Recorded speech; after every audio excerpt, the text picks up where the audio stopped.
Hey guys, hope you're all doing well. So Group 2 mains exam గురించి latest update.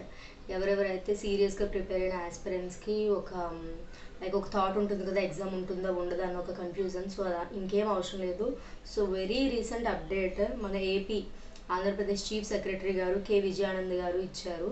So in review meeting with మన APPSC chairman Anuradha గారు and other అఫీషియల్స్తో review meeting పెట్టి మన district కలెక్టర్స్కి ఇంకా ఎస్పీస్కి అందరికీ instruct చేసింది ఏంటంటే, ఎగ్జామ్ ఉండదు అన్న రూమర్ ఎవరైనా స్ప్రెడ్ చేస్తే వాళ్ళపైన స్ట్రింజెంట్ యాక్షన్స్ తీసుకోమని అతనైతే మీటింగ్లో చెప్పారు. సో ఎగ్జామ్ ఉండదు అన్న థాట్ ఇంక తీసేయండి.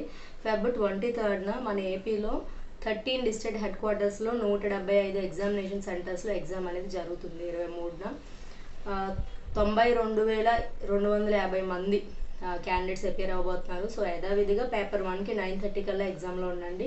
నెక్స్ట్ పేపర్ 2కి 2:30 కల్లా ఎగ్జామ్ సెంటర్లో ఉండండి. So all the very best. ఇంకా నో మోర్ అదర్ థాట్స్ అనమాట, రోస్టర్స్ గురించి వీటి గురించి అవేమి ఇంకా థాట్స్ పెట్టుకోవద్దు. All the very best. Hall tickets printouts తీసి ఉంచుకోండి. Thank you guys.